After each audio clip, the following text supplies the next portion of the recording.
Hari ini Datuk Seri Anwar Ibrahim telah pun mengeluarkan kenyataan bahawa kertas putih berhubung dengan pembelian vaksin ataupun perolehan vaksin akan dibentangkan di Parlimen tidak lama lagi. Ini satu perkara yang bagus kerana sebelum ini kita hairan kenapa vaksin ditempa dengan jumlah yang begitu banyak sehingga kan ada di antaranya yang telah expired.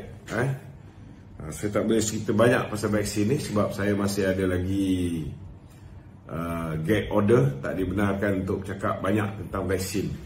Jadi kita harap dengan kertas putih ini dibentangkan, sekiranya terdapat salah laku, sekiranya terdapat apa jua bentuk salah guna kuasa dan sebagainya, ataupun pembelian yang membazirkan duit rakyat secara berlebihan sehingga menyebabkan ada di antara vaksin-vaksin itu bak kata orang tu expired. Kita harap mereka yang bertanggungjawab dapat dibawa ke muka pengadilan, insya-Allah. InsyaAllah kita harap ianya dapat dilakukan segera. Dan daripada berita-berita yang kita terima juga, kita difahamkan Wan Saiful Wanjan, kalau betul maklumat yang kita terima ni, telah pun dipanggil oleh pihak SPRM semalam. Cuma berita ni kita tak tahu sama ada dia tidur lock up ataupun tidak, kerana tadi dia mengeluarkan kenyataan. Jadi takkanlah dia duduk dalam lock up dia boleh keluarkan kenyataan kan. So kita harap kalau boleh ada sesiapa kat dalam TikTok ataupun dalam Facebook kita pada malam ni yang boleh mengesahkan sama ada Wan Saiful Wanjan ini masih lagi bernyawa, masih lagi bebas dan tidak berada di dalam tahanan pihak SPRM. Saya juga difahamkan siasatan telah dibuat juga ke atas banyak perkara. Ke atas Tan Sri Muhyiddin dah pasti sebagai bapa perasuah berskala besar yang telah merasuah pengundi-pengundi pada pilihan raya umum yang ke-15. Beliau antara yang berada di senarai yang teratas. Kita juga difahamkan bahawa anak beliau melalui projek Iris, kata silap saya, dan menantu dia juga sudah disiasat oleh pihak SPRM. Anak beliau juga disiasat oleh pihak SPRM. Malah kita difahamkan seorang lagi bekas mantan Perdana Menteri yang hari ini kita tak tahulah lepas kita pukul semalam dia masih bercakap begitu tidak kan. Kita difahamkan ada 14 pertuduhan sedang menunggu. Ini belum lagi orang-orang kanan dia. Tapi kadang-kadang kerana mulut dia ni, orang-orang kanan dia tak pasal-pasal pun kena juga kan. Jadi ini antara mukadimah kita pada malam ni. Nampak gayanya kita akan berhadapan dengan masalah kesesakan sama ada lokap SPRM yang bawah tanah tu, ataupun mungkin kesesakan bilik di penjara-penjara. Tapi itu mungkin makan masa lah. Mungkin makan masa 3 tahun ke 4 tahun untuk pembicaraan berjalan. Lebih-lebih lagi lah kita tahu kalau macam Datuk Seri Najib tu, walaupun kes dia laju je semacam, dia pun jarang dapat penangguhan. Kes dia tu 4 tahun juga barulah dia ke dalam. Tetapi macam kita pun tahu ada setengah orang dia suka minum teh kat London. Dan kadang-kadang dia minum teh kat London tu dia tak kerti nak balik, lambat dia balik. Itu pun bahaya tuan-tuan. Itu pun boleh melengah-lengahkan kemasukan dia ke dalam penjara. Dia kalau nak masukkan orang dia nak laju. Tapi bila dia berhadapan dengan pertuduhan dekat mahkamah ni, saya menyangkakan ni apa yang saya anticipate, saya menyangkakan sudah pastilah dia akan melengah-lengahkan dengan pelbagai bentuk alasan-alasan untuk tidak menghadiri mahkamah, menangguh dan sebagainya. Mengenai isu tadi tu, tajuk tadi tu, kertas putih tadi tu. Ini just untuk pengetahuan am saja tu. Ramai orang kata kenapa pembelian vaksin tu perlu ada persetujuan daripada Jabatan Peguam Negara. Apa peranan Peguam Negara dengan dia ada beberapa perkara. Bila kita beli vaksin ini, dia ada agreement, dia ada agreement. Dan kita tahu pembelian vaksin yang dibuat oleh kerajaan Malaysia ketika di bawah pentadbiran Tan Sri Muhyiddin, ada di antara agreement itu tidak boleh di-disclose ataupun tidak boleh didedahkan kepada publik, kan? So benda tu sepatutnya mestilah dihantar dulu kepada Jabatan Peguam Negara semak sama ada apa yang dipersetujui oleh Kementerian Kesihatan ataupun kerajaan ianya tidak merugikan negara dan sebagainya. Ini biasanya disemak oleh Jabatan Peguam Negara. Sebelum kita tanda tangan perjanjian dengan mana-mana pihak, biasanya untuk cek legal implication, untuk cek sama ada perjanjian yang dibuat itu berat sebelah ataupun tidak, menguntungkan negara ataupun tidak, boleh ada loopholes ataupun tidak yang boleh membahayakan negara ataupun mendatangkan musibah kepada negara, ianya perlu disemak oleh pihak Jabatan Peguam Negara. Tapi we got to be fair, maklumat awal yang saya terima, Khairi Jamaluddin menafikan, Khairi Jamaluddin menafikan bahawa ada di antara pembelian itu tidak melalui Jabatan Peguam Negara. Dia menafikan. So kita tunggu hasil siasatan. Sebab saya rasa Perdana Menteri tidak akan mengeluarkan kenyataan bahawa akan dibentangkan kertas putih itu kalau tidak ada sebarang bentuk salah laku. Kan? Sudah pastilah perkara ni sudah disiasat oleh pihak SPRM lama. Kan? Yang mungkin akan melibatkan Fahma Niaga ke ataupun orang-orang kanan Khairi Jamaluddin ke apa ke, last kali nanti kita nampaklah link dia.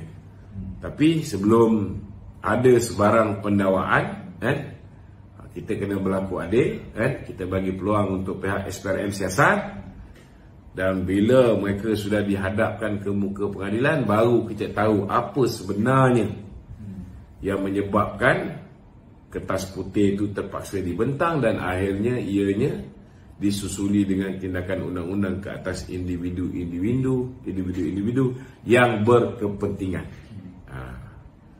Okey. Soalan lain? Selain daripada pembelian vaksin tadi tu, adakah pembelian aset-aset yang lain perlu juga melalui Jabatan Peguam Negara?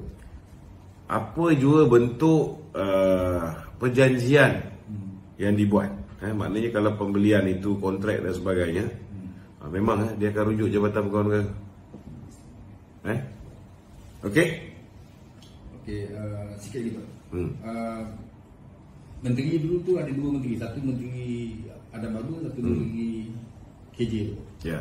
Jadi perjanjian tu termaktub kepada pembelian tu atas menteri yang mana satu tu? Yang mula-mula beli ke ataupun itu kita serahkan kepada kebijaksanaan pihak SPRM macam mana dia nak membuat pencerahan.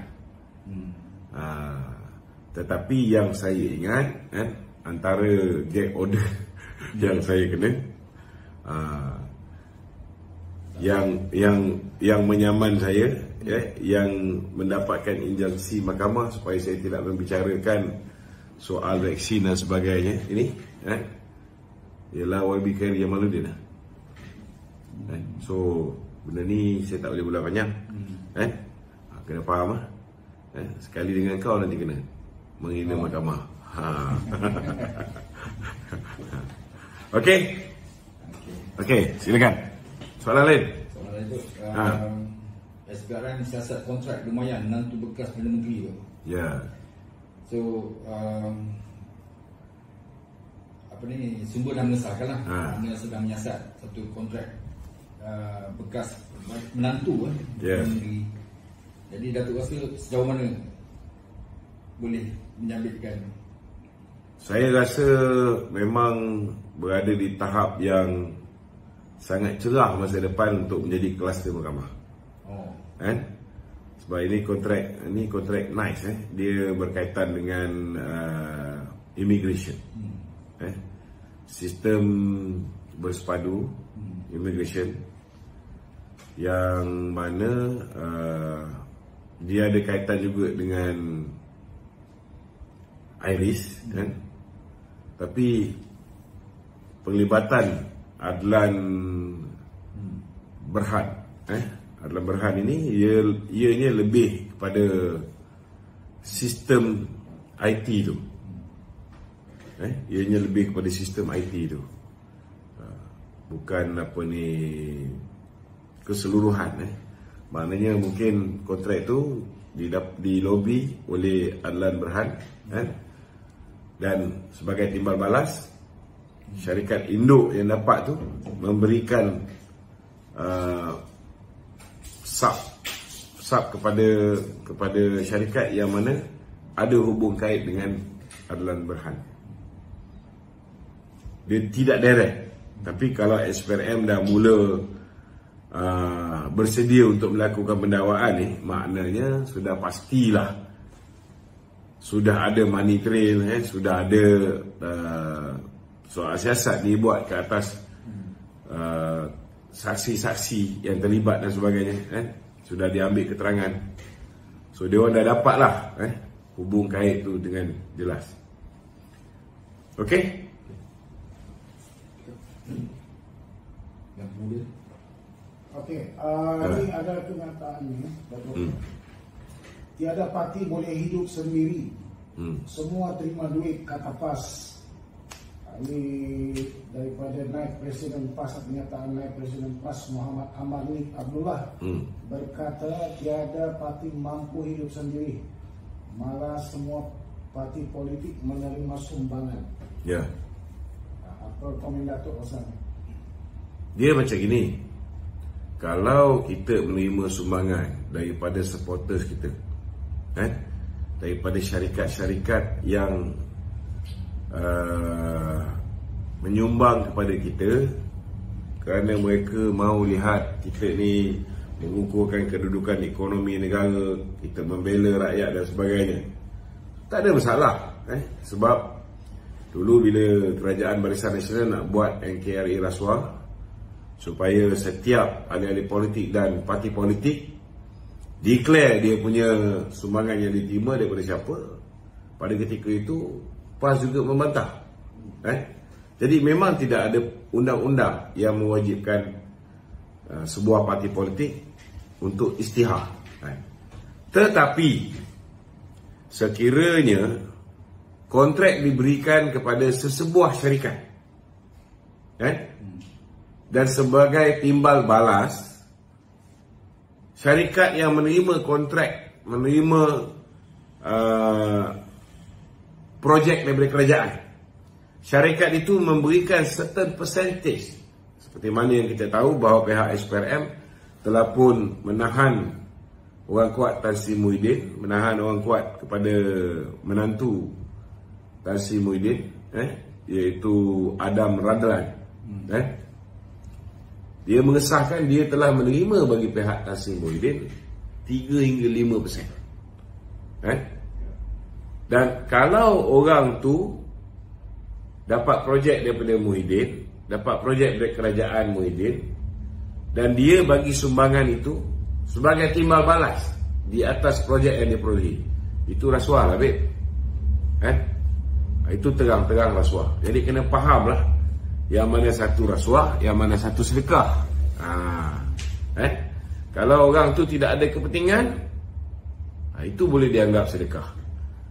Tetapi kalau yang bagi itu ialah syarikat yang memperolehi manfaat, ada timbal balas daripada pemberian dia, maka itu dianggap sebagai rasuah.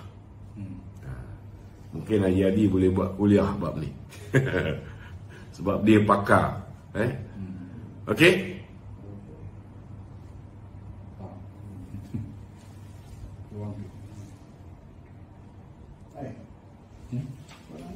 Baca soalan itu tadi. Baca soalan. Dia kata Aminuddin Kelantan tu Aminuddin bukan Kelantan. Aminuddin Menteri Besar. Aminuddin mana ni? Menteri Besar Negeri Sembilan ke? Aminuddin. Bukan Amiruddin.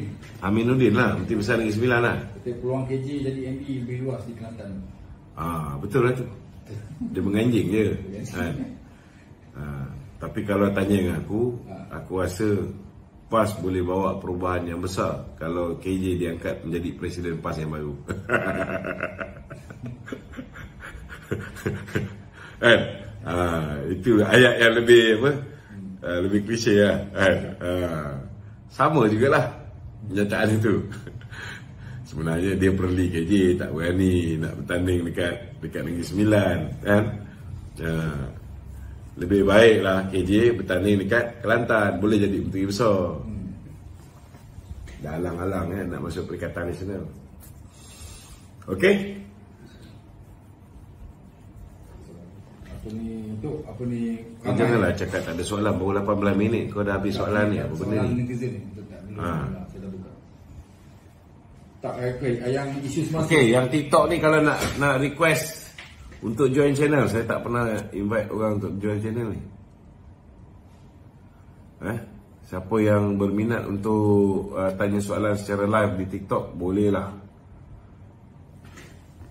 Dia kena request. Dia kena request. TikTok ni. Dia kena request kan? Cuba try, Basri.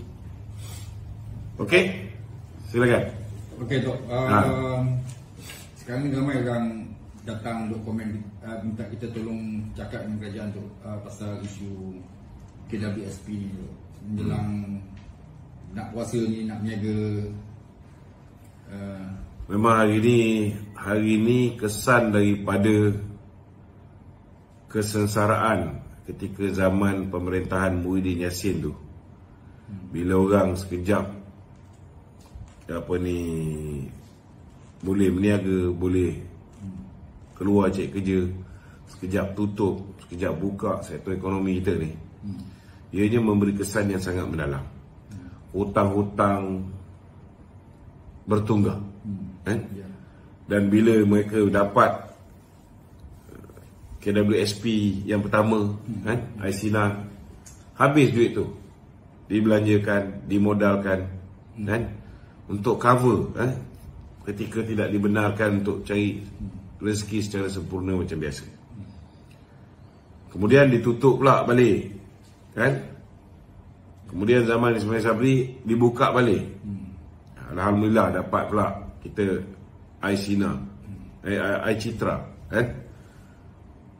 Tetapi kesan daripada kehilangan pendapatan 18 bulan duduk zaman-zaman kegelapan Muhyiddin Yassin ni, sampai ke hari ini, orang tak boleh recover.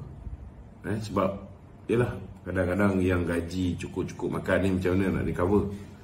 1-2 bulan tak ada kerja pun jahanam hidup, apatah lagi 18 bulan sekejap buka sekejap tutup, sekejap buka sekejap tutup. So kita haraplah, kita tahu bahawa jumlah orang yang ada saving lebih daripada 1,000 dalam KWSP ni sangat kecil jumlahnya. Jadi kita harap kerajaan dapat mempertimbangkan.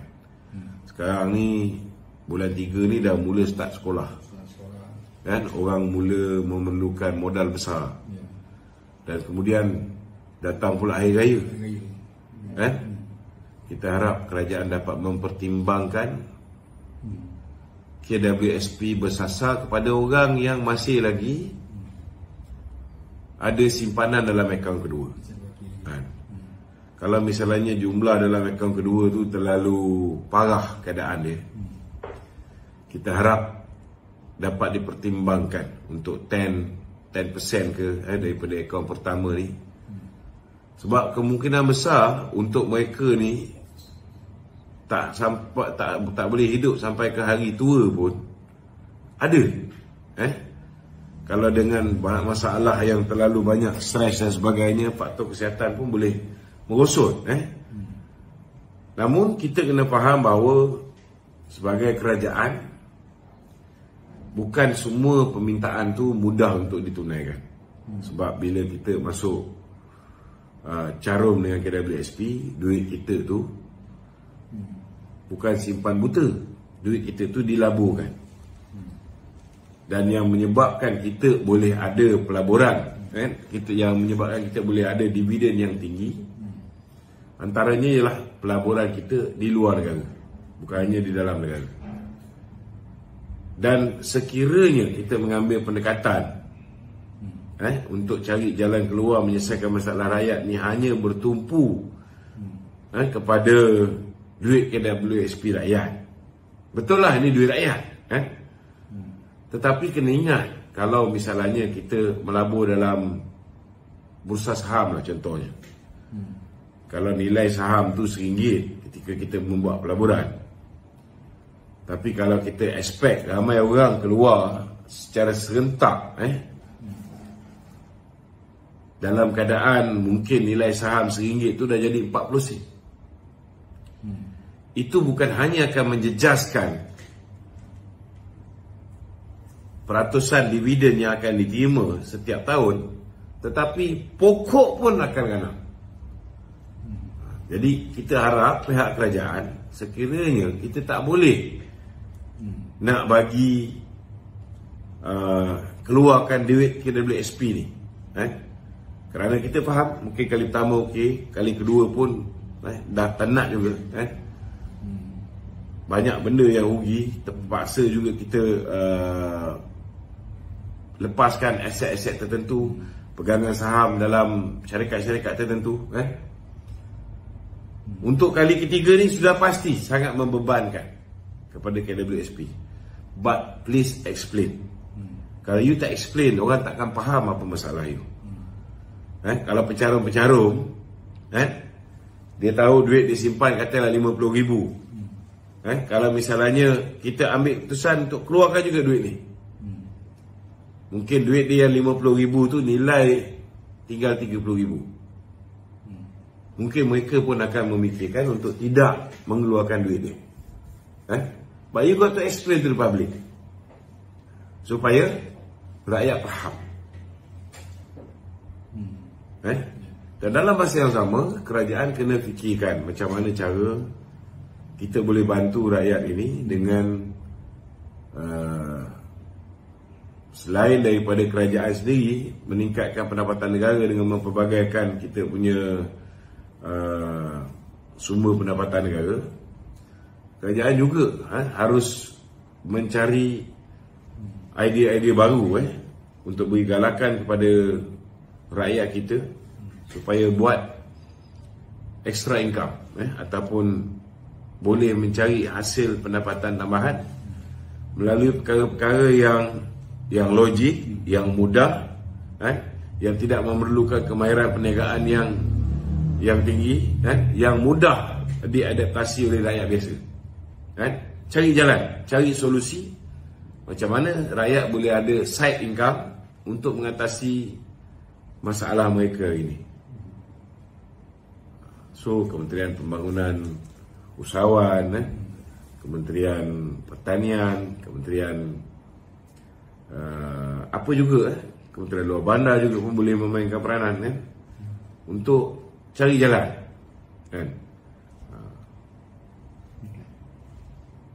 Okey. Dalam masa yang sama juga saya nak bangkitkan satu rungutan daripada peniaga-peniaga yang meniaga di Plus Highway. Sekarang ni makin lama makin parah. Makin lama makin parah. Saya pernah bangkitkan soal Plus Highway ni, di mana akhirnya tinggal syarikat-syarikat besar saja yang meniaga di Plus Highway. Hari ni saya nak beritahu lah antara rungutan-rungutan pihak-pihak ni, mereka dah rasa macam hari ni mereka keluar daripada mulut buaya masuk mulut naga. Kalau dulu plus highway berkuasa penuh terhadap peniaga-peniaga di apa ni RNR kan. Tetapi hari ni kita lihat untuk meniaga, contohnya nak sewa tapak lah, katalah 10 ataupun 10x10 punya tapak. Mereka nak mohon ni kena mohon dengan Lembaga Lebuh Raya Malaysia. Dan mohon je kena bayar RM3,000. Macam mana peniaga-peniaga kecil nak mampu untuk adakan deposit? Dapat tak dapat duit ni burn. Itu masalah dia. Dapat ke tak dapat ke duit RM3,000 tu burn. Tak akan dikembalikan. Kita kalau beli borang tender pun kita bayar projek berjuta pun bayar berapa? 200.5 kan? Jumlah tender lah. Ikut jumlah tender kan. Saya tak tahulah. Ini dulu-dulu punya cerita masa zaman kita berniaga dulu kan. Beli dokumen tu. Beli dokumen. Yang RM3,000 tadi apa? Deposit ke apa? Bukan deposit. Itu nak masuk macam beli dokumen tender lah. Nak masuk untuk jadi peniaga. Dapat ke tak dapat? Bukan nak mohon. Mohon je kena bayar RM3,000. Kena bayar dekat Lembaga Lebuh Raya Malaysia. Siapa pengurusi? Rasmi lah. Kau tanyalah dengan bekas Menteri Besar Johor ni kan. Lepas tu apa ni, itu satu kena mohon dengan Lembaga Lebuh Raya Malaysia. Kalau dapat deposit bulanan, katalah sewa tapak tu kecil je RM2,000 lah sebulan, kena bayar 6 bulan deposit. Macam mana orang nak berniaga macam ni? Macam mana orang nak berniaga macam ni? Jadi last kali tempat ni big company sajalah. Kios kecil pun big company saja yang mampu untuk sewa. Matilah orang yang kecil. Kontraktor ini, usahawan Bumi Putra dan sebagainya. Jadi benda ni tidak sepatutnya dibiarkanlah. Kita harap Yang Amat Berhormat Perdana Menteri tolong pantaukan benda ni.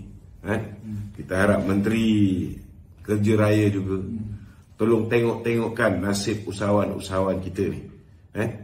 Jangan sampai syarat-syarat untuk mereka berniaga di RNR ini begitu ketat dan begitu menyeksakan. Janganlah sampai begitu. Food truck pun sampai 3,500. Kalau dia ada food truck, dia nak parking pun 3,500 sebulan. Kita harap pertimbangkanlah. Dalam keadaan kita semua sini tengah susah, negara pun hari ini dalam keadaan keuangannya amat tenat, kita saling membantulah untuk meringankan beban rakyat kita. Okey, ada soalan-soalan lain? Okey Tok, ini soalan daripada TikTok ni, daripada saudara Akmal. Ya. Okey, isu jawatan Menteri Besar Selangor dah berebut antara calon Bersatu dan PAS. So ada yang nak Azmin, ada yang nak KJ jadi Menteri Besar Selangor. Apa ni Azmin ni, siapa yang nak dia? Bersatu ke PAS? Bersatu. Bersatu nak Azmin? Ya. KJ, PAS nak KJ. Alhamdulillah. So apa pandangan Datuk? Kita minta itulah aku cakap. PAS kena segera angkat KJ. Kalau tak boleh letak KJ sebagai Presiden PAS, angkat dia menjadi Mursyidul Am PAS. Kalau boleh serban dia tu biar lilit lebih sikit, 2 kali ganda. InsyaAllah jawatan Menteri Besar tu akan pergi kat KJ.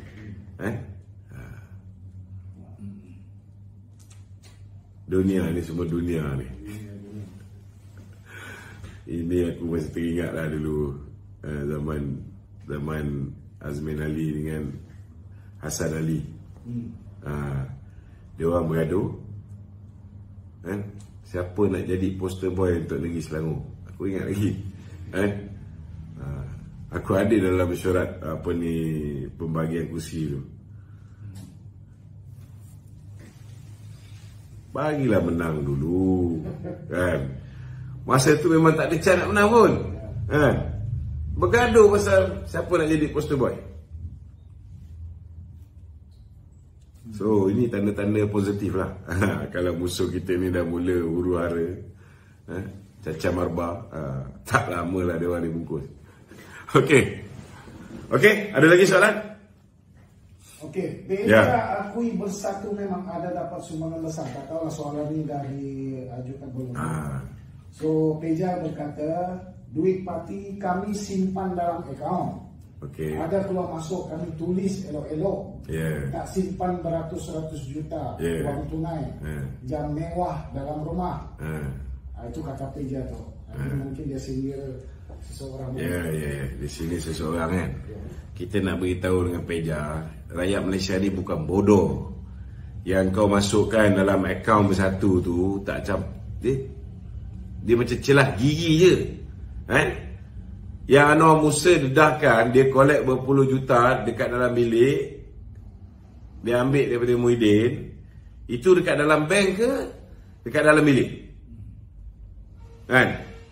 Dan takkan dia simpan dalam bilik je, kan? Mungkin dalam kontena dia kat rumah janda baik pun ada. Betul tak? Jadi tak payah duduk sembang lah, kan? Ahli-ahli politik Bersatu ni, kan? Sama juga dengan Beja, kan? Konsesi-konsesi pasir yang dikeluarkan kat Perak dulu, kan? Konsesi-konsesi balak yang diluluskan kat Perak dulu, adakah sumbangan-sumbangan tu semua masuk akaun parti? Masuk akaun parti ke? Tanyalah kan dia. Kickback tu masuk akaun parti? Yang mana nak bagi parti-parti, yang mana bagi poket dia, takkan dia masuk akaun parti. Kita bukan bodoh, kan? Pergi parti tu. Itu pergi parti. Duit untuk pergi parti masuk mana? Sembang, kan? Okey? Ada lagi? Kau jangan main tak ada habis. Baru 34 minit ni. Ada seorang guest ni. Boleh kita tengok boleh dapat tak? Uncle Albert accept. Okey.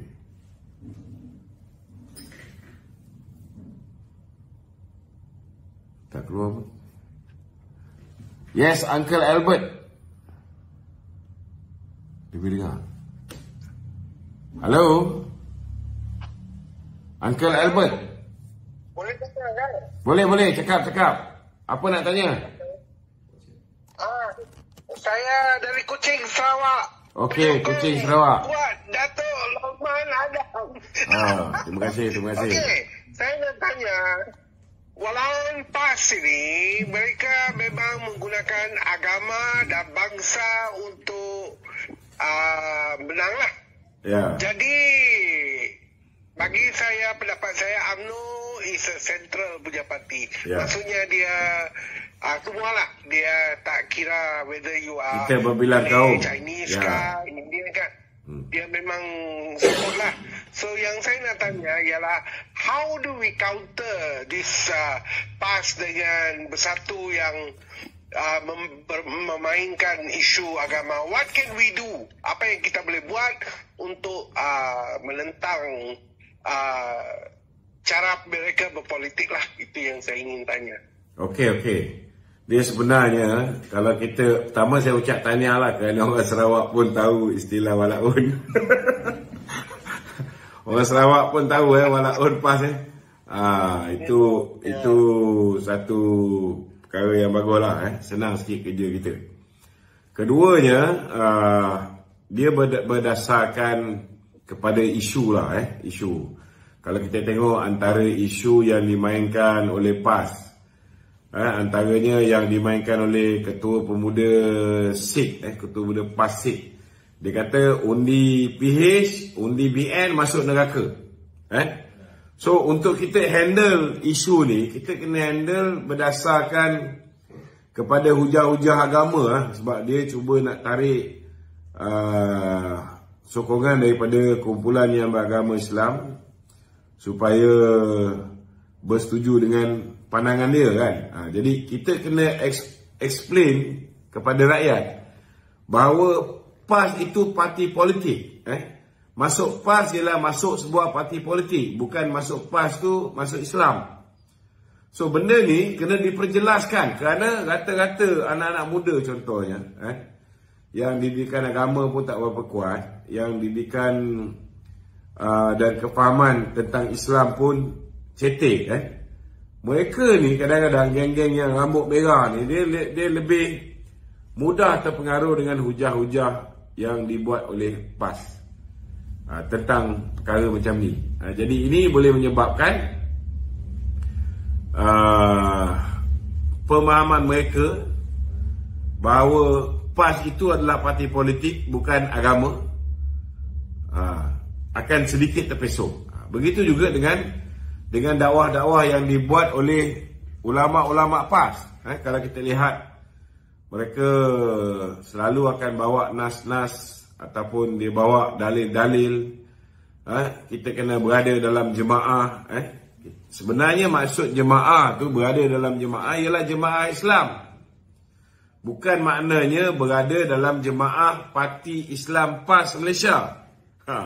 Kalau berada dalam jemaah Parti Islam PAS Malaysia baru boleh masuk syurga, maknanya Rasulullah dan para sahabat semuanya masuk neraka lah. So benda-benda macam ni kita bergantung kepada hujah-hujah yang dimainkan, bergantung pada isu-isu yang dimainkan. Kita tak boleh pukul rata ada pendekatan yang sama saja. Tetapi yang paling penting bagi saya kita kena konsisten mendidik rakyat supaya rakyat tahu bahawa parti politik PAS bukan memasuki parti politik PAS tidak sama dengan memasuki Islam. Ada dua perkara yang berbeza. Menganut agama Islam dengan menjadi ahli PAS, pengikut PAS, dua perkara yang berbeza. Tak bererti bila kita berada di dalam PAS kita ni hidup dalam ad-din ataupun dalam kehidupan Islam. Itu tak sama, tak sama. Okey, dan kita juga perlu dedahkan bahawa tindakan mereka menerima rasuah, tindakan mereka merasuah pengundi secara berskala besar, ini adalah tindakan-tindakan yang bertentangan dengan Islam. Tindakan mereka menebarkan fitnah kepada musuh politik mereka sebelum pilihan raya, ini tindakan yang bercanggah dengan Islam. So kita jawab mereka ini bergantung kepada kes. Kita tak boleh pukul rata cara jawapannya semua sama. Tak boleh. Okey, Uncle? Halo? Terima kasih, Datuk. Okey, sama-sama. Saya akan kembali lagi. Okey, alright, thank you. bye. Ada yang ni. Okey, ni ada soalan ni daripada netizen. Dia kata UMNO ada peluang menang semula di Terengganu dan Kedah. Okey. Tapi dilihat ramai lari ke Perikatan Nasional. Okey, Hazwan Muhammad. Hello, Datuk. Ya, Hazwan. Assalamualaikum. Waalaikumsalam. Saya ni memang peminat Datuk lah. Okey, terima kasih. Ringkaskan, Wan. Dari mana? Daripada mana ni? 10 Datuk cakap satu pun saya tak percaya. 10 Datuk cakap 10 saya percaya. Kau cakap betul-betul. 10 cakap 10 percaya ke? 1 tak percaya? Datuk cakap memang sentiasa berfakta. Saya memang kalau boleh setiap malam dengar cerita Datuk lah. Okey, terima kasih. Saya nak tanya Datuk. Ada topi. Dari mana tu? Daripada mana ni? Masa saya dari Seremban. Oh, Seremban. Okey. Peminat. Terima kasih. Masa sebelum PRU dulu, Ya. Datuk Ali pernah cakap kan, walau macam mana pun, ini kalau saya salah Datuk betulkan lah Ya. kita jangan bagi Anwar Ibrahim jadi Perdana Menteri. Betul. Sebab apa? Sebab Datuk cukup kenal perangai dia kan. Apa dia buat, semua apa tu kan. Ya. Macam mana pandangan Datuk sekarang pasal benda ni? Pandangan saya simple saja. Saya dah explain dengan pelbagai bentuk fakta kenapa kita perlu kekalkan kerajaan Barisan Nasional dikembalikan menjadi kerajaan. Tetapi apa yang berlaku dalam pilihan raya lepas, tidak ada satu parti pun dipilih oleh rakyat untuk membentuk kerajaan di peringkat persekutuan. Dan ini menyebabkan akhirnya yang mendapat undi paling besar, undi dalam bentuk kursi pilihan raya paling besar ialah Parti Pakatan Harapan. Nombor 2 paling besar ialah Parti Perikatan Nasional. Dan bila tidak ada parti yang boleh bentuk kerajaan, ke bawah dulu Tuanku Yang di-Pertuan Agong menitahkan supaya Perikatan Nasional bekerjasama dengan Pakatan Harapan. Sebab tak ada orang yang menang pilihan raya. Okey. Tetapi pada ketika itu, bila Anwar ada 82, Muhyiddin ada 73, belum lagi dapat 74 ketika itu.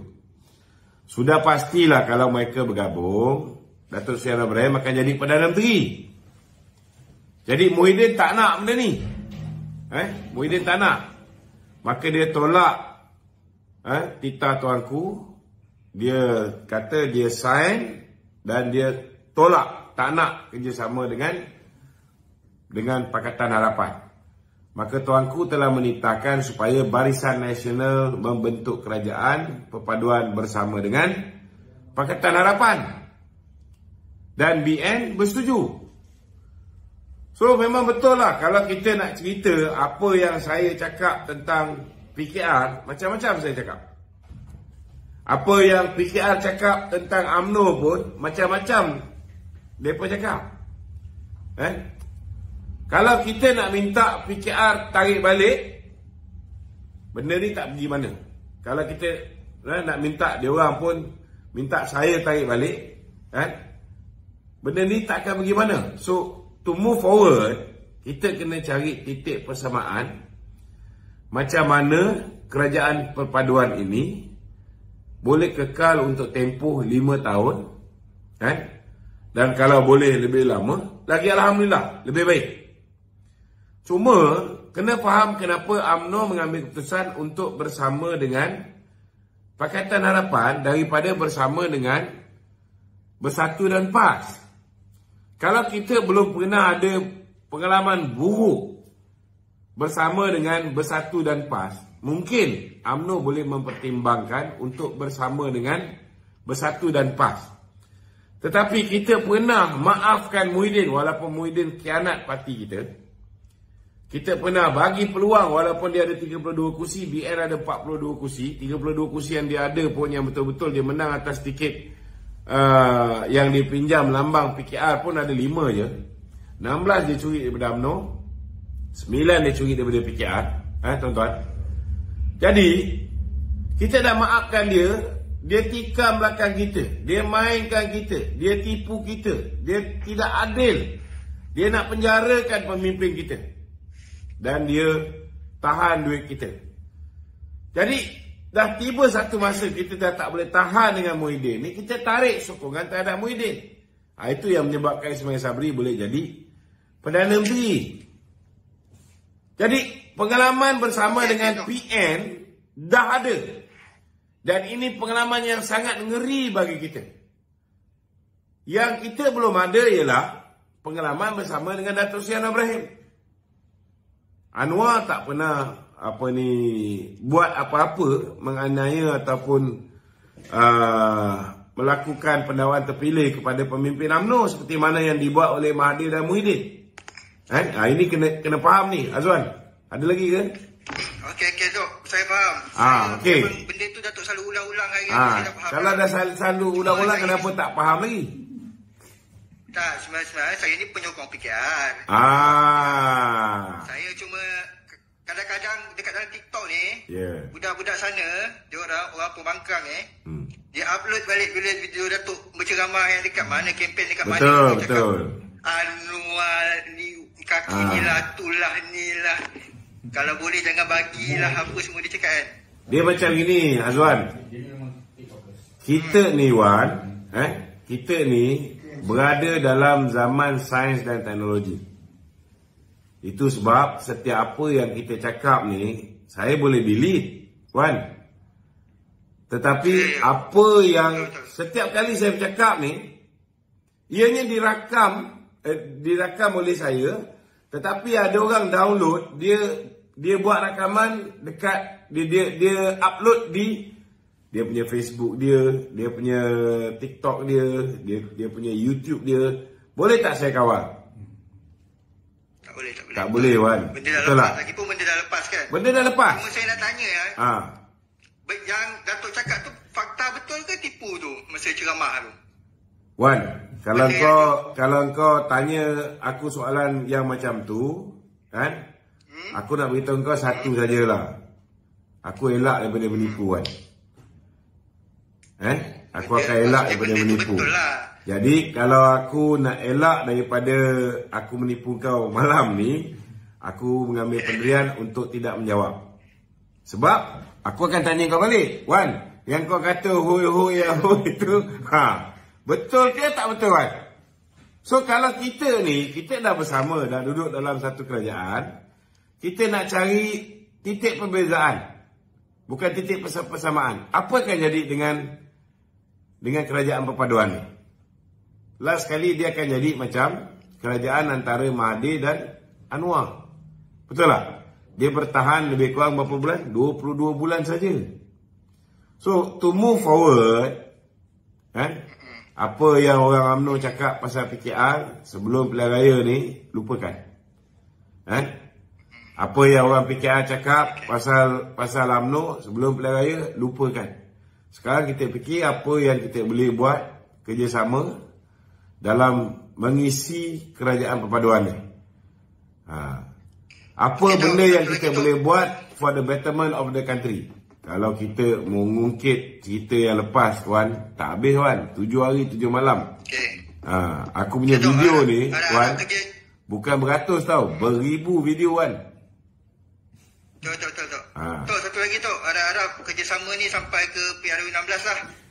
Itu sebabnya kita kena explain kepada rakyat bahawa kerjasama dengan, kenapa UMNO ambil pendirian kerjasama dengan PKR. Kalau UMNO pilih bersama dengan PAS dan Bersatu, kita ni sama-sama parti Melayu, kita sama-sama kerja kawasan Melayu, kita bertanding di kawasan Melayu. Dan hari ini akibat daripada fitnah Pakatan Harapan, ini Perikatan Nasional, dan juga sogokan yang diorang beri kepada pengundi, diorang ada advantage. Dia ada 74 kursi dia menang, kita menang 26 je, Wan. So kalau kami pilih untuk bersama dengan orang yang dah khianat kita, orang yang dah tindas kita, orang yang dah zalimi kita, rugi yang paling besar sekali ialah pilihan raya 2016 kita boleh bertanding 26 kursi je. Kalau nak tambah pun mungkin PKR menang 18 kursi. Yang 18 kursi ni mungkin dapat lebih kat Perikatan Nasional, mungkin dapat kat UMNO dalam 5 kursi. Jadi 31 kursi yang UMNO akan bertanding pilihan raya umum yang ke-16. Kalau nak so menang rugi. Banyak kursi tu, kalau nak menang banyak kursi, PRU 16 UMNO bertanding solo lah tu. Baru cun. Kita kalau cerita bertanding solo ni, Wan, kita dah pernah buat benda ni. Betul tak? Pilihan raya 2022 kita bertanding solo. Apa jadi, Wan? Hancur, betul tak? Jadi kita pun belajar melalui kesilapan kita. Pakatan Harapan pun belajar melalui kesilapan mereka. Bila mereka dapat kuasa, kadang-kadang ada kenyataan-kenyataan yang keluar apa semua sekali, melukakan hati orang Melayu dan sebagainya. Akhirnya Bersatu mengambil keputusan keluar daripada Pakatan Harapan. Last sekali semua melopong. Betul tak? Itu sebab saya yakin Pakatan baru antara Barisan Nasional dengan kawan-kawan Pakatan Harapan ni boleh bertahan lama sebab mereka dah ada pengalaman. Datuk Seri Anwar Ibrahim dah ada pengalaman, dia tidak akan mengulangi kesilapan yang dibuat oleh Mahathir. Dia juga tidak akan mengulangi kesilapan yang dibuat oleh Muhyiddin. Ini kita kena faham lah. Sama juga kalau kita lihat UMNO tak perlu bimbang dengan DAP. DAP tak akan bertanding di kawasan Melayu. DAP bukan ancaman bagi UMNO. Yang ini kita kena bagi orang-orang UMNO khususnya faham. Orang Melayu pun yang hari ini sudah ada stigma akibat daripada brainwash yang dibuat daripada zaman Mahathir terhadap DAP ni. Dan kita orang UMNO pun terikut-ikut, tuan-tuan. So benda ni perlu dibersihkan dalam tempoh, saya cakap terus terang lah, untuk sukses sebelum pilihan raya di 6 buah negeri ni mungkin sangat sukar. Sebab minda orang Melayu ni dah dibasuh oleh Mahathir berpuluh tahun. Tetapi kalau untuk pilihan raya umum ke-16, kita ada masa 5 tahun untuk kita buktikan bahawa gandingan baru antara Barisan Nasional dengan Pakatan Harapan dan rakan-rakan lain ini boleh kekal lama. Dan hari ini, Wan, kita kena faham selama hari ini UMNO hanya dapat sokongan orang Melayu, Wan. So, sedangkan UMNO bila kita memerintah, kita jaga semua kaum. Tetapi kita gagal untuk dapat sokongan masyarakat bukan Melayu. So, bila kita kerjasama dengan Pakatan Harapan, UMNO masih lagi sebuah parti yang mempunyai keahlian parti di kalangan orang Melayu paling ramai di Malaysia. Pakatan Harapan adalah sebuah parti yang mendapat sokongan-dokongan bukan Melayu paling ramai di Malaysia. So, gabungan ini akan menyebabkan UMNO akan dapat juga menang di kawasan-kawasan yang sebelum ni dia susah nak menang kerana kawasan tu kawasan marginal. Kawasan tu ada ramai pengundi bukan Melayu. So ini akan menguntungkan UMNO. Sama juga dengan kawan-kawan kita di dalam Pakatan Harapan. Sebelum ni mereka susah nak menang di kawasan yang jumlah orang Melayu ramai.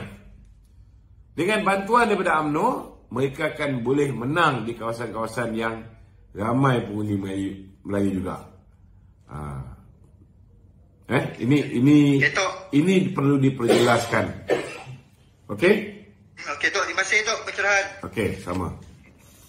Okey, buat naik balik, Okey. Ada lagi? Okey. Zainuddin. Azwan dah keluar, kawan.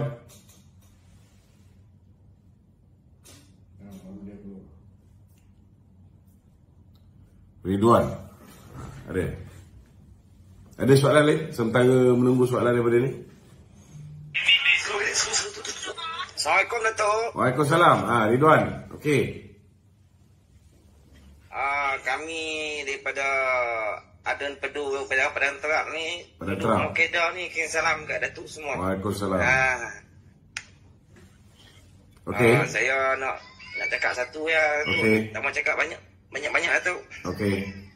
Saya nak PRN akan datang ni. Okey. Pedu dengan Adun Kunerang. Kena ambil balik lah. InsyaAllah lah. InsyaAllah. Sebab apa? Kami kecewa ni dengan ni lah. Datuk pun kena turun lah kot. Datang jumpa melawat kami sekali. InsyaAllah. Kecewa pasal apa? Kecewa pasal apa? Mak cerita tu banyak lah, Datuk, kena nak cerita tu kan. Ya. Pasal parlimen kalah ke? Cakap kata. Ya? Pasal parlimen kalah ke apa? Kami parlimen pun kalah, Adun 2 kalah. Kita harap dalam pilihan raya negeri akan datang dengan kerjasama antara Barisan Nasional dengan Pakatan Harapan dan rakan-rakan yang lain ni, kita akan ada ada anjakan lah yang boleh membawa kepada kemenangan di Negeri Kedah, insyaAllah. Bukan satu perkara yang mudah untuk Kedah, untuk Terengganu dan juga untuk Kelantan ni bukan satu perkara yang mudah. Kita kena realistik. Nak yakinkan orang Melayu, untuk orang Melayu ni menerima kerjasama dengan DAP ni bukan satu benda yang mudah. Saya yakin DAP sekarang ni lebih mudah diterima, tapi DAP kawasan sini, Datuk. Ya. Datuk, kami di kawasan sini banyak kan Melayu dengan Siam saja, lain bangsa Melayu dengan dah. Siam lah. Okey. Sekarang ni kami tak nak PKR pun kami tak nak. Apa nama amanah pun kami tak nak. Kami nak BN saja, nak UMNO saja. Itu susah lah, bro. Dia macam ni apa ni, siapa nama ni? Ridwan. Ya. Saya bukan cakap ni ini polisi lah. Ini saya cakap ni bukan ini polisi, tetapi saya boleh bagi sedikit hint macam mana kita menentukan calon-calon di sesuatu kawasan. Bila kita dah kerjasama dengan Pakatan Harapan ni, kita akan tengok kawasan tu siapa menang. Contohnya masa pilihan raya umum ke-15. Kata adalah dalam kawasan, dan kita tengok undi di kawasan tu ketika PRU 15. Kita tak boleh tengok yang PRU yang sebelumnya untuk negeri. Kita tak boleh tengok yang tu. Kita kena tengok yang terkini, kerana di situlah terletaknya ada undi 18 buat kali pertama. Di situlah kita akan tengok, katalah dalam satu kawasan parlimen tu, di DUN itu siapa undi paling banyak. Kalau undi paling banyak Perikatan Nasional. Okey. Siapa yang dapat undi nombor 2 terbanyak? Kalau yang undi nombor 2 terbanyak ialah calon Pakatan Harapan daripada PKR. Maka kebarangkalian untuk calon PKR bertanding di situ sangat cerah. Kalau kawasan tu nombor 2 kawasan kalah kawasan kalah, nombor 2 paling banyak ialah Amanah, maka cerah untuk Amanah. Kalau nombor 2 paling banyak ialah Barisan Nasional, maka cerah untuk Barisan Nasional bertanding di situ. Tetapi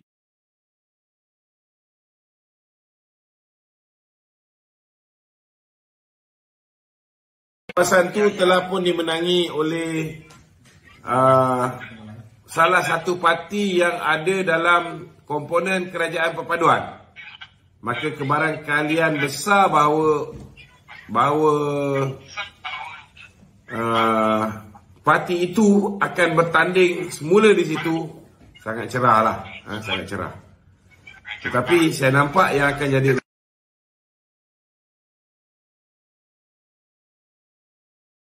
tak faham masa tu. Okey. Tetapi tu dalam research kami tu, dia punya PKR Amanah tak banyak. Dia kata memang tak pernah dapat. Yalah, kalau ni Wan menang besar lah. Wan, saya dah bagi formula tadi Wan. Ya tu. Okey. Kalau you kata PKR kat situ tak ramai, Bersatu tak ramai, kawasan tu siapa yang menang? Kawasan sini PAS yang menang tu. PAS yang menang kan? Siapa nombor 2 undi terbanyak? BN. BN. UMNO. So kebarangkalian untuk UMNO bertanding kat situ cerah lah. Faham tak? Ya. Okey, menjawab Okey Wan, terima kasih. Okey, terima kasih. Terima kasih Datuk. Okey, terima kasih. Assalamualaikum Datuk. Waalaikumsalam. Okey. Suka-suka dia je. Nak UMNO je tanding semua. Mana boleh. Kan? Okey, Tok. Kita dah kerjasama. Okey. Silakan.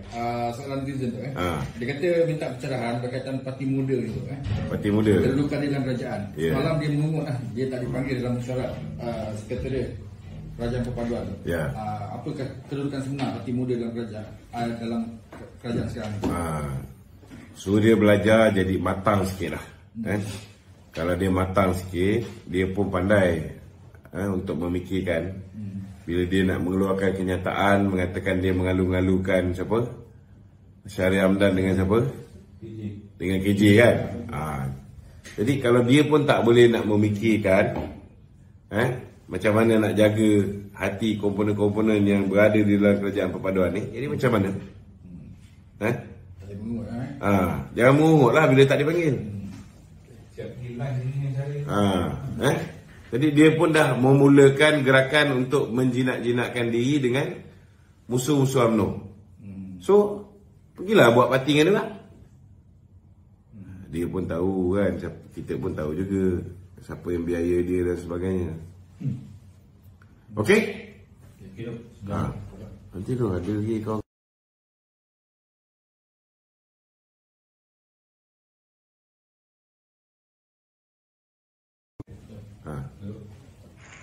Salam perpaduan, Datuk. Salam perpaduan. Siapa ni? Saya Rama. Ya, Mr. Rama. Selangor, Okey. Saya amat setujulah formula yang pernah cakap oleh Datuk. Kerjasama perpaduan antara Pakatan Harapan dengan UMNO kan. Okey. Akan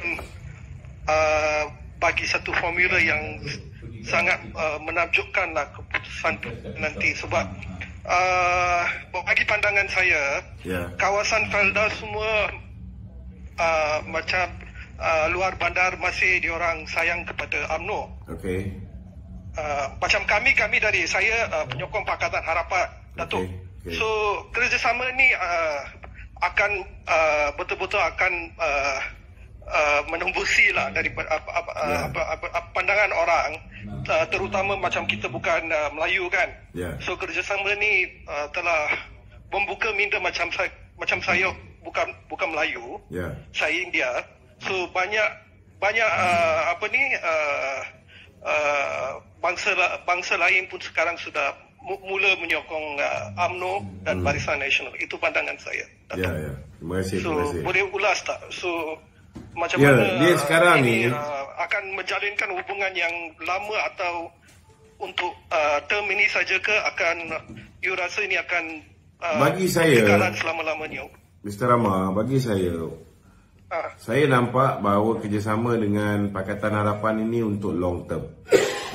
Kalau misalnya parti-parti komponen Pakatan Harapan, parti-parti komponen BN, kita boleh saling menghormati, saling bertolak ansur dan menghormati apa yang telah termaktub di dalam perlembagaan tentang Hak Istimewa Melayu, tentang kedudukan Islam sebagai agama persekutuan, kedudukan bahasa Melayu sebagai bahasa kebangsaan, tentang kedudukan Raja-Raja Melayu dengan kontrak sosial. Kalau semua orang menghormati benda ni dan orang Melayu pun menghormati hak bukan Melayu sebagai warga negara, kita tak ada masalah. Kita akan bertahan lama sebab it's going to be win-win situation. UMNO dapat benefit, BN dapat benefit bekerjasama dengan PH, dan PH pun dia akan dapat garner more support from the Malays as well. So benda ni akan menguntungkan kedua-dua belah pihak. Dan satu benda yang saya rasa paling bagus ialah we are going to put an end into racism dalam negara ni. Kita dah dipecah belahkan terlalu lama dengan politik racism ni. So bagi saya lah kalau semua orang boleh jaga tingkah laku masing-masing, boleh menghormati satu sama lain, this relationship will last long, insyaAllah. Okay? Thank you, Datuk. Thank you. Okay, Mr. Rama, thank you. Sekejap. Cepat ni, kau datang lambat, nak balik cepat. kita mati pukul 12. Okey, ada lagi? Cik Ilman, Cik Ilman, Assalamualaikum. Salam Datuk, saya ni anak Felda Datuk. Jadi suasana di Felda ni tempat saya lah, tempat saya sendiri. Memang biasa lah tempat UMNO dari dulu sampai sekarang. Memang Barisan Nasional lah tempat saya. Tempat saya ahli parlimen Tampin tu. Okay. Tampin Tampin. Okey, jadi saya walaupun saya anak Felda, saya ada dekat Manda juga ni.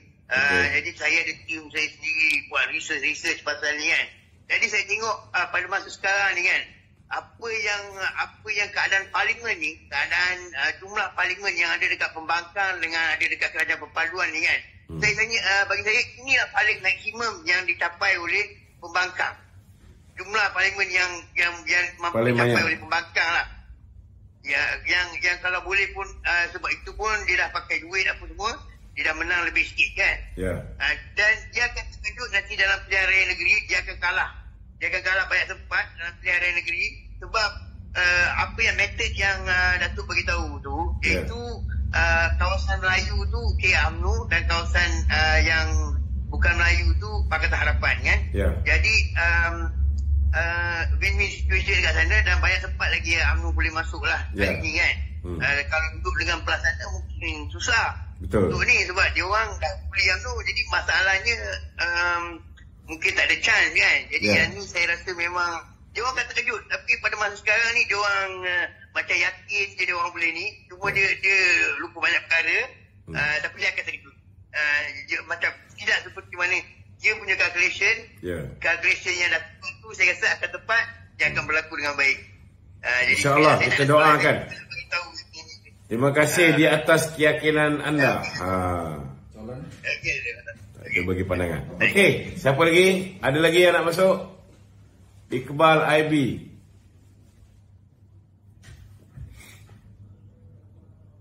Iqbal.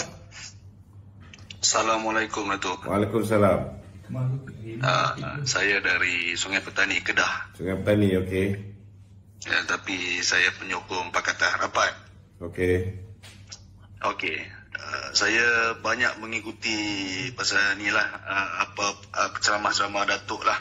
Dan memang Datuk ni kira banyak sangat membantu dalam segi fakta-fakta tentang politik. Okey, terima kasih. Ada soalan? Jadi soalan saya ada dua je. Okey, Datuk banyak main peranan dalam UMNO.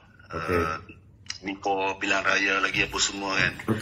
Banyak jasa untuk UMNO. Jadi tak boleh ke ada jawatan apa-apa yang tinggi dalam UMNO kan? Biar Presiden ampunkan yang mana yang lepas-lepas ke apa ke kan. Itu je. Dulu saya MKT UMNO tapi dah kena pecat kan. Saya ada memohon supaya pemecatan saya tu dibatalkan. Tapi tak sempat lagi masuk dalam mesyuarat MT ya. So kalau dalam mesyuarat MT akan datang, saya punya pemecatan dibatalkan, saya secara automatik akan kembali menjadi ahli majlis kerja tertinggi UMNO. Tapi kita dah sampai ke tahap pemilihan baru ni. Kalau dapat dibatalkan pemecatan tu sebelum tarikh tutup untuk mendaftar sebagai calon, mungkin saya boleh bertanding balik lah kan. Alhamdulillah. Yang kedua Datuk, macam mana dengan kes Datuk kat mahkamah, adakah dah selesai semua ke ataupun masih ada lagi? Kes saya kebanyakannya semua dah selesai kan. Saya ada empat kes yang dia dua lah sebenarnya. Dua kerana ordinan darurat, dua kerana menghina Perdana Menteri Ismail Sabri. Ini empat kes yang masih ada sekarang ni merupakan kes yang saya didakwa di bawah pentadbiran Datuk Seri Ismail Sabri. Tapi jangan risaulah, saya tak ada terlibat dengan kes rasuah ke, salah guna kuasa ke, ataupun sulit kanan saya ada terima komisen ke apa, tak ada. Sulit kanan pun tak ada. Kesus ke apa kan, tak ada.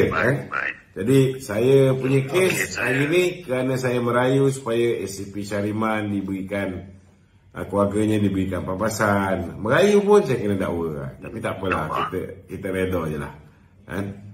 Kita harap mana tahulah doakan Datuk, hakim tu bagi lepas. Semoga mendapat apa-apa jawatan dalam UMNO. Amin. Dan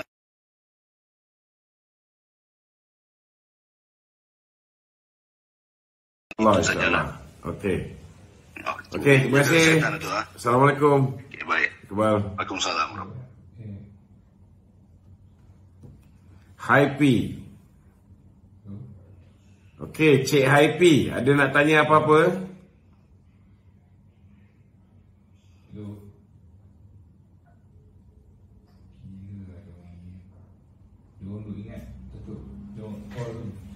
Okey, saya minta kepada yang call saya ni, untuk makluman, saya ni menerima soalan bukan daripada call Saya terima soalan daripada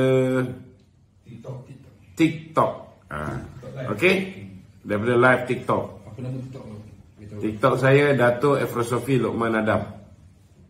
LOKMAN ADAM. Assalamualaikum. Waalaikumsalam. Cik Zamirul. Dato'. Ya. Saya dari Bukit Tajam. Cuma saya nak tanya, bagaimana Pakatan Harapan dan Barisan Nasional ni untuk mendapatkan sokongan pengundi 18? Kerana berdasarkan perhatian saya, daripada PRU15 itu, Pakatan Harapan dan Barisan Nasional diorang ni agak gagal nak tarik sokongan pengundi 18 ni. Dan Perikatan Nasional kita tengok diorang berjaya tackle pengundi 18 ni. Hingga ke hari ni saya tak nampak lagi apa pendekatan yang digunakan oleh PH ataupun BN untuk tackle grup ni. Kerana grup ni dia punya pemikiran tak lagi bergantung kepada sejarah PKR, sejarah betul. Maybe perlu pendekatan yang baru. Saya nampak ada beberapa perkara yang perlu diperbaiki di peringkat baik di peringkat Barisan Nasional, begitu juga oleh Pakatan Harapan. Kalau kita tengok orang-orang muda ni, mereka ni dia tak suka dengar penjelasan yang panjang lebar. Itu sebab kalau kita tengok orang-orang yang 18 tahun ke atas ni, dia orang punya penglibatan dalam media-media seperti TikTok ke YouTube ke kurang. Mereka lebih prefer kepada Facebook dengan YouTube kurang. Mereka lebih kepada TikTok. Sebab TikTok ni dia banyak pendek. Tapi kalau nak explain untuk bagi orang tu sampai faham, memang TikTok ni susah sebenarnya kecuali kalau kita ambil video TikTok yang sampai 15 minit, mungkin message tu boleh sampai. Jadi Pakatan Harapan dan juga BN kena atasi masalah ni. Kita kena menguasai media TikTok ni. Kita kena perbanyakkan video-video pendek. Menggunakan masa yang singkat untuk sampaikan mesej-mesej kita kepada orang muda.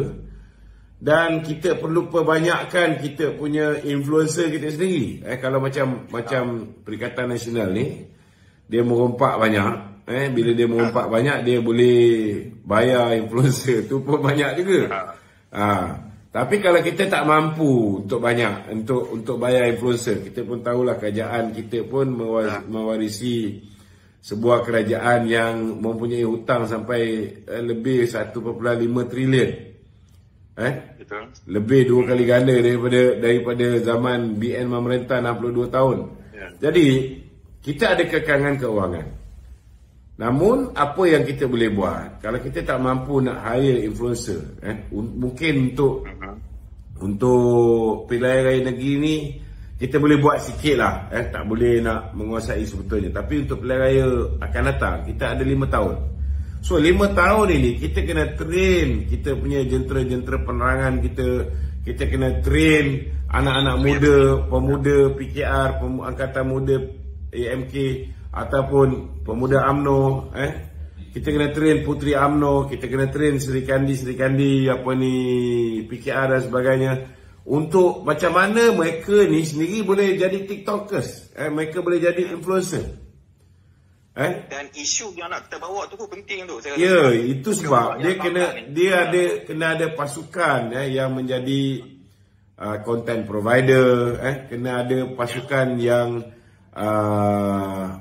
sebab kata orang tu menghasilkan video-video pendek, jadi pelakon ke ataupun menjadi jurucakap. Kita kena buat training. Macam dulu masa kita di dalam Pemuda UMNO, kita buat latihan untuk berpidato, berdebat di kedai kopi kan. So kita kena perbanyakkan lah benda-benda ni semua. I think kita ada masa untuk menyiapkan diri untuk mengatasi kelemahan kita ni. Mungkin kita tak boleh capai. Dia orang ni dah tak teruja dengan isu reformasi lah. Ya, betul. Dia orang ni saya nak beritahu anak-anak muda ni, dia nak kita perjuangkan isu-isu, bukan setakat isu-isu orang muda, tetapi isu rakyat. Dan kita ni, orang muda ni dia rebellious lah. Dia ni jiwa memberontak. Itu sebab siapa juga yang menjadi pembangkang, mereka ni lebih mudah untuk dapat sokongan daripada orang muda. Ya, betul. Dia orang muda ni suka geng-geng yang kaki lawan ni kan. Jadi yang melawan arus lah orang yang melawan arus. Jadi tak semestinya bila kita berada dalam kerajaan, semua benda kita kena ikut. Masa untuk kerajaan tahu segala-galanya sudah berakhir. So ada kalanya kita pun, walaupun kita berada dalam parti bersama dengan kerajaan, kita pun kena lantang juga untuk menyuarakan kepentingan-kepentingan rakyat. Jadi mereka nampak bahawa dalam UMNO, dalam PKR, dalam Amanah ada juga walaupun mereka ni berada dalam kerajaan, mereka juga memperjuangkan nasib rakyat. Tak adalah semua benda yang kerajaan buat kita ikut je. Yang baik kita kena support. Betul. Tapi mungkin cara kita tegur tu kita kena berhemah sikit lah. Okey, terima kasih tu. Okey, alright.